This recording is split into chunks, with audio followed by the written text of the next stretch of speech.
Point 4, develop team. Develop team is a process of improving competencies, team member interaction and the overall team environment to enhance project performance. The key benefit of this process is that it results in improved teamwork, enhanced interpersonal skills and competencies, motivated employees, reduced attrition and improved overall project performance. This process is performed throughout the project. Project managers require the skills to identify, build, maintain, motivate, lead and inspire project teams to achieve high team performance and to meet the project's objectives. Teamwork is a critical factor for project success, and developing effective project teams is one of the primary responsibilities of the project manager. Project managers should create an environment that facilitates teamwork and continually motivates the team by providing challenges and opportunities, providing timely feedback and support as needed, and recognising and rewarding good performance. And that's from the PMBOK Guide, page 336. Why do we want to motivate team members? Because if we motivate them as individuals, it will help them to integrate better with the team and function better as members of the team. Well, why do we want to get people to function as a team? Because a well-functioning team can achieve much more than a group of people working as individuals can. There will always be good individual behaviours in a team, such as creativity, spontaneous leadership and so on. I'm not saying that we should remove those or reduce them.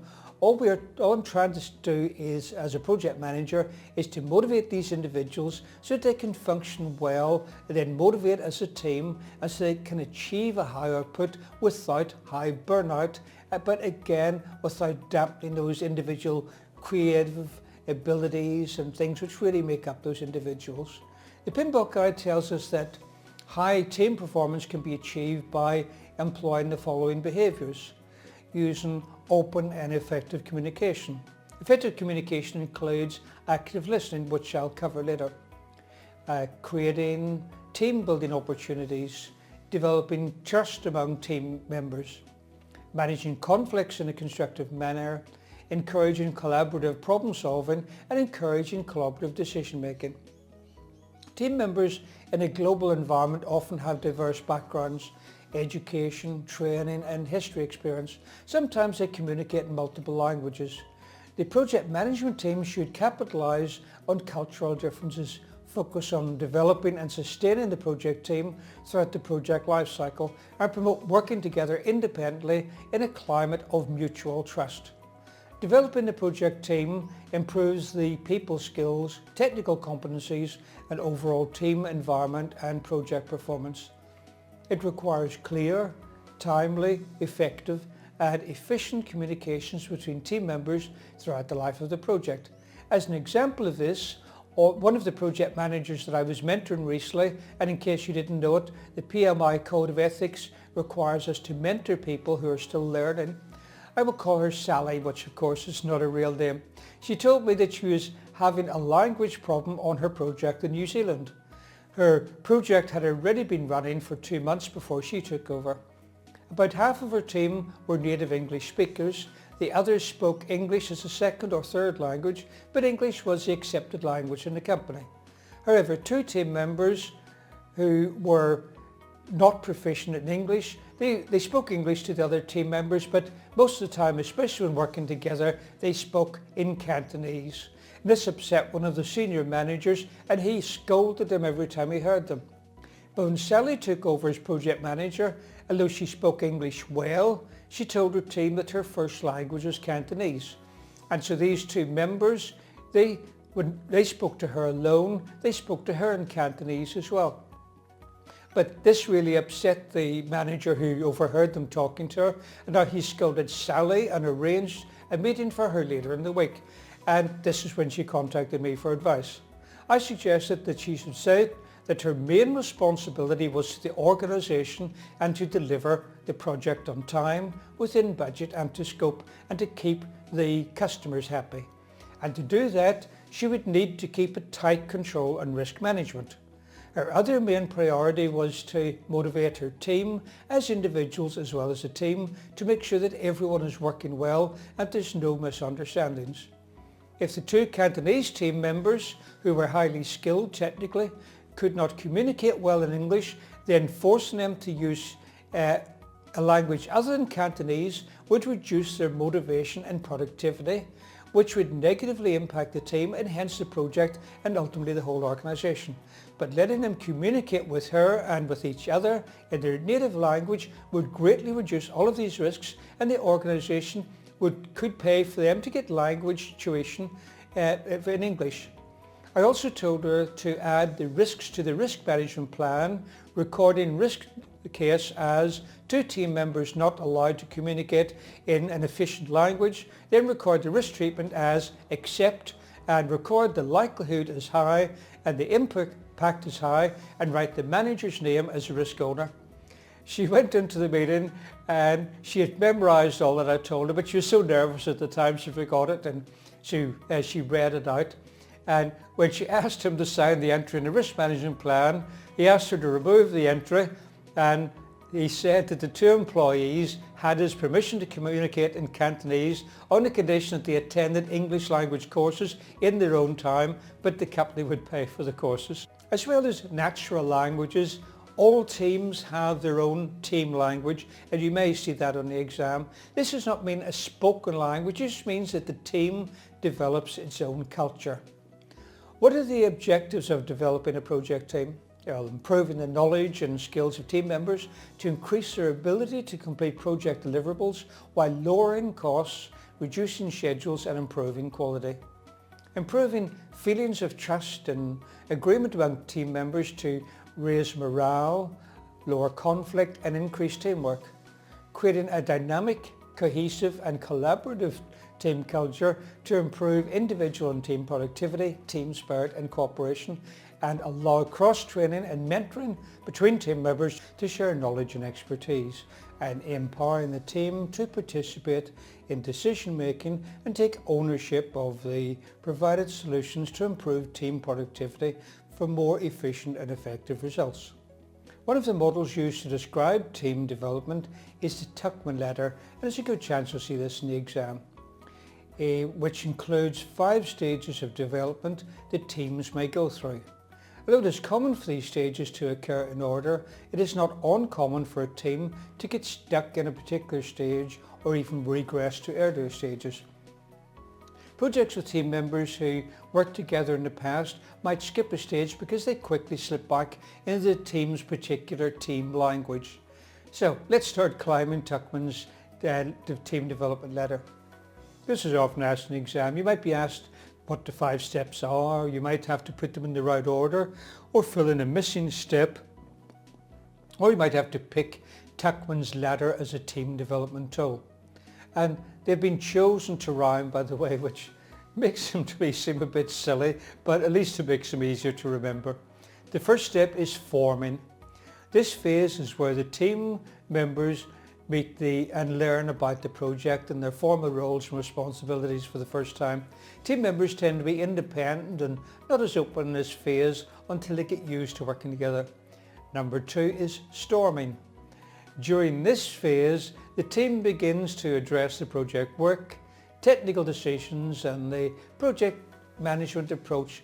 If team members are not collaborative or open to different ideas and perspective, the environment may become counterproductive. Next one is norming. In this phase, team members begin to work together and adjust their work habits and behaviours to support the team. Team members learn to trust each other. Next is performing. Teams that reach the performing stage function as a well-organised unit. They are interdependent and work through issues smoothly and effective. The next one is adjourning.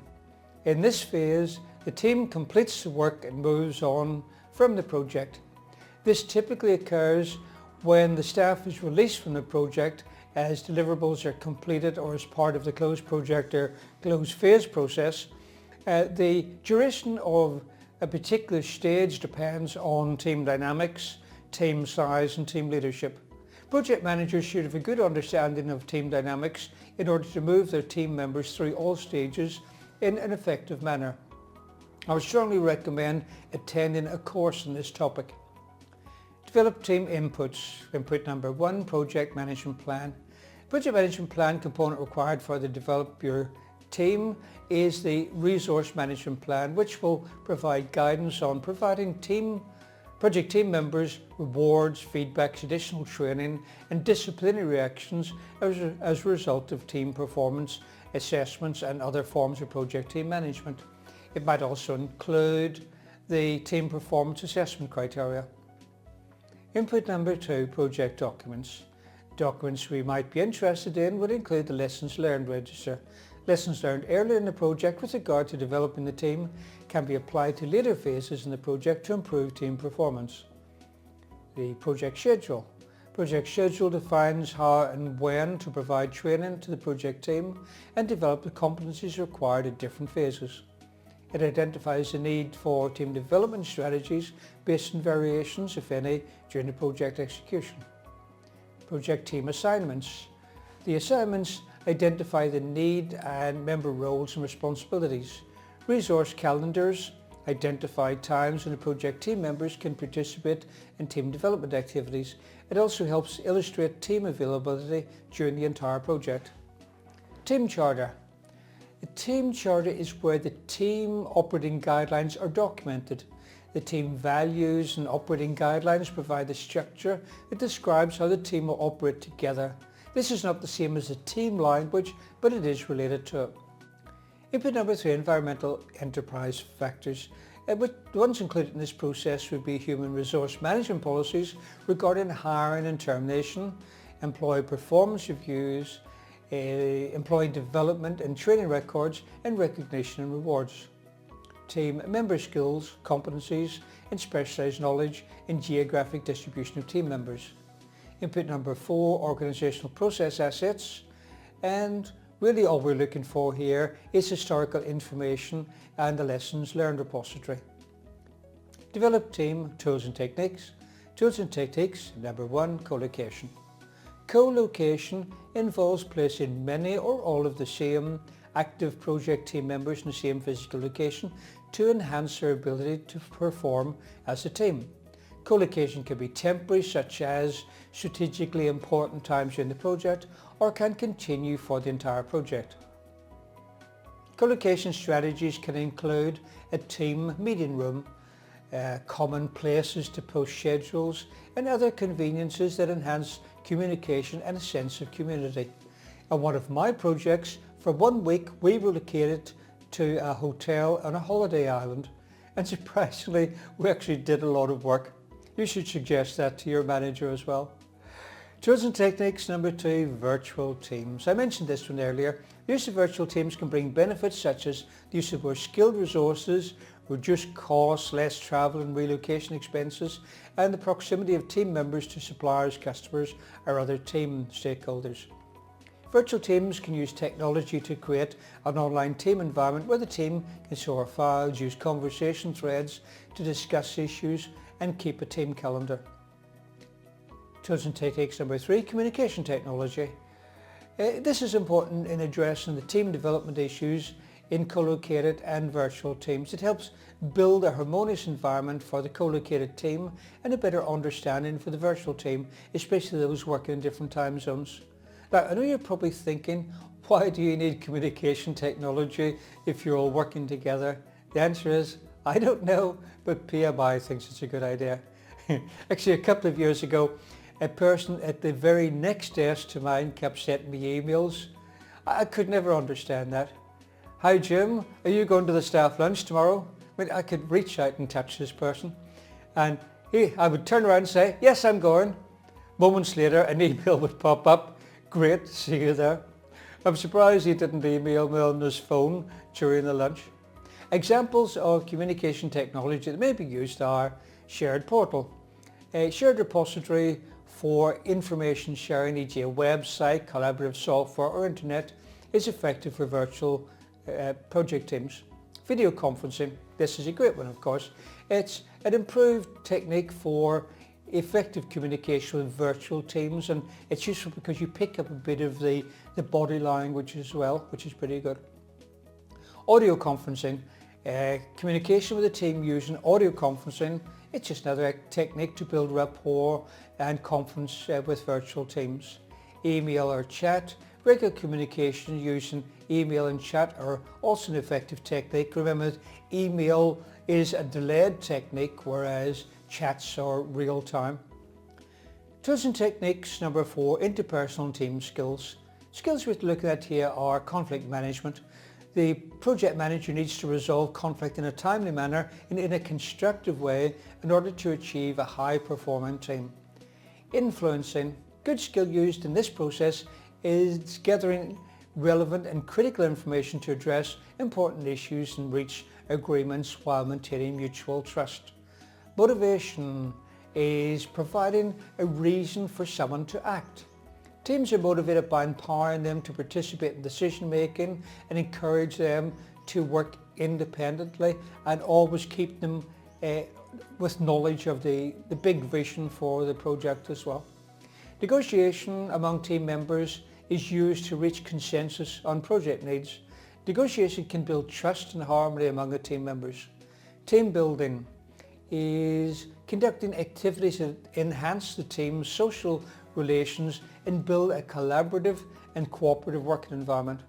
Team building activities can vary from a 5-minute agenda item and a status review meeting to an off-site, professionally facilitated event designed to improve interpersonal relationships.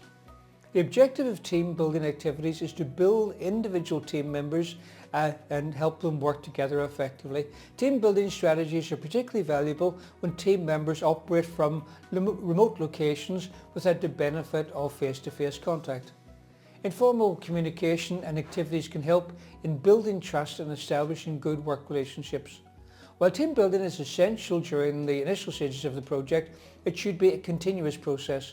Changes in a project environment are inevitable, and to manage them effectively, a continuous or renewed team building effort may be applied.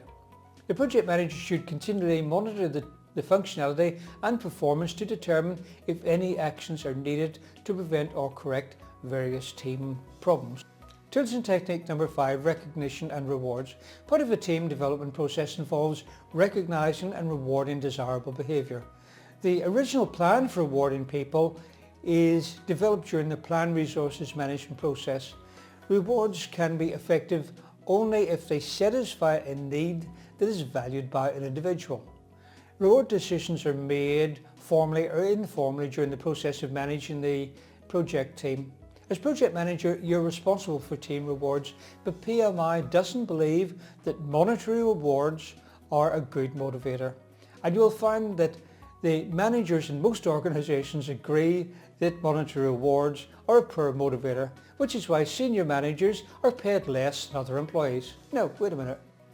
However, as a project manager, you won't have the power to hand out cash incentives.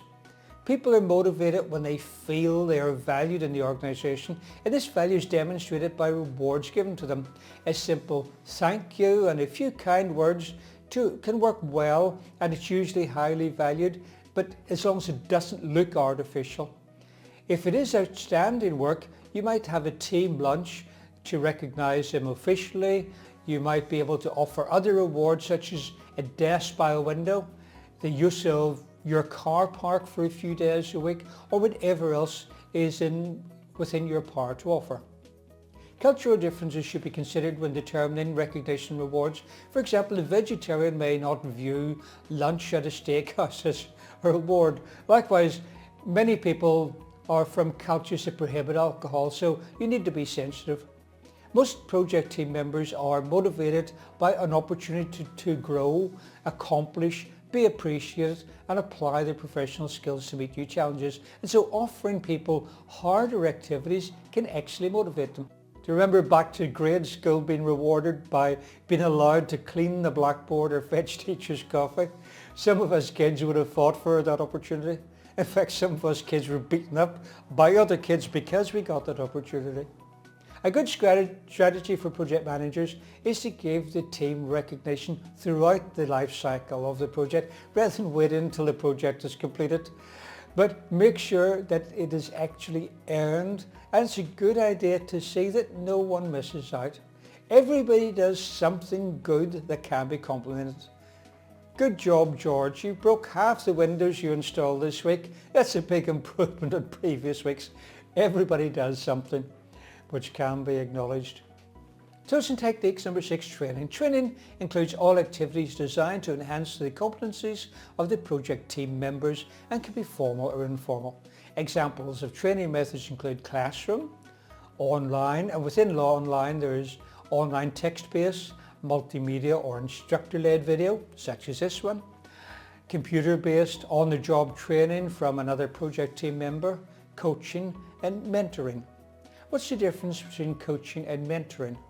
Many of the required skills are the same, but coaching is usually short-term and usually for a particular activity or situation. And once the person has mastered the skills or the activity or situation has ended, the coach is no longer needed. Mentoring, on the other hand, is usually long-term and not necessarily related to a single situation. The mentor is working to help the person develop as a person as well as to develop skills. I mentor a lot of people at many levels, usually for a year or two, but I've been mentoring one person for over 10 years and seen them grow from junior employee to senior manager, and that's really a satisfying thing when you see that happen. If project team members lack the necessary management or technical skills, the skills may be developed as part of the project work and the training allocated with the other project activities on the work schedule. But of course, they must be added by raising a change request to the integrated change control system. One of the traps to avoid is that even if the training is not in a formal classroom setting, it still takes time and resources and should still be reflected in the schedule and resource management plan. Unplanned training takes place as a result of observation, conversation and project performance appraisals conducted during the management of the project team. Training costs could be included in the project budget, or if the added skills will be useful for future projects, then they may be supported and paid for by the performing organisation rather than the project budget, or maybe the project budget may pay a percentage of the training costs. Formal training may be performed by in-house or external trainers. Tools and techniques number 7, individual and team assessments. Individual and team assessment tools give the project manager and the project team insight into areas of strengths and weaknesses. These tools help project managers assess team members' preferences, aspirations, how they process and organise information, and how they make decisions and how they interact with other people. Various tools are available, such as attitudinal surveys, specific assessments, structured interviews, ability tests and focus groups. These tools can provide improved understanding, trust, commitment and communications among team members and facilitate more productive teams throughout the project. Tools and techniques number 8, meetings. Meetings are used to discuss and address pertinent topics for developing the team. Attendees include the project manager, the project team. Types of meetings would include project orientation meetings, team building meetings and team development meetings. Develop team outputs. Output number 1, team performance assessments. As project team development efforts such as training, team building and co-location are implemented, the project management team makes formal or informal assessments of the project team's efficiencies. Effective team development strategies and activities are expected to increase the team's performance, which increases the likelihood of meeting project objectives. The evaluation of a team's effectiveness may include indicators such as improvements in skills that allow individuals to perform assignments more effectively, improvements in competencies that help team members perform better as a team, reduce staff turnover rate, and increase team cohesiveness where team members share information and experiences openly and help each other to improve the overall project performance. As a result of conducting an evaluation of a team's overall performance, the project management team, not just the project manager, can identify specific training, coaching, mentoring assistance or changes required to improve the team's performance. This should also include identifying the appropriate or required resources necessary to achieve and implement the improvements identified in the assessment. Output number 2, change requests. If change requests occur as a result of carrying out the developed team process, or if recommended corrective or preventative actions impact any of the components of the project management plan or project documents, the project manager needs to submit a change request and follow the Perform integrated change control process. Please remember, for the exam, there are 33 project documents. They are used by the project, but they're not included in the project management plan. The project management plan or project plan is not just a schedule, it is a collection of 18 plans and baselines, including the project schedule as a baseline, and also the project life cycle and the project approach. Output number 3, project management plan updates. Any change to the project management plan goes to the organisation's change control process via a change request. The main component that may require a change request is the resource management plan. Output number 4, project document updates. Project documents that may be updated as a result of carrying out this process would include Lessons Learned Register. The Lessons Learned Register is updated with information on challenges encountered and how they could have been avoided, as well as approaches that work well for the development team. I tend to record approaches which didn't work well also. Project schedule. Activities to develop the project team may result in changes to the project schedule. For example, you might add a team building afternoon. Project team assignments. Where team development results in changes to agreed upon assignments, these changes are recorded in the project team assignments documentation. Resource calendars. These are updated to reflect the availability of resources for the project, which might change if you've got people off on team building exercises, etc. Team charter. The team charter may be updated to reflect changes to agreed upon team operating guidelines that result from team development. As I said before, the team charter is a formally agreed approach to working together. The team language is informal, and while there could be similarities, the team language and team charter are not the same thing. Output number 5, enterprise environmental factor updates. These would include employee development plan records and skill assessments. Output number 6, organisational process assets updates.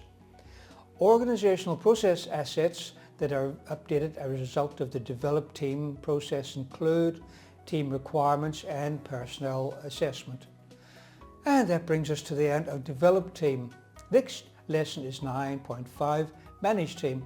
Please read the corresponding chapter in the PMBOK guide before watching the video. It's a team building exercise.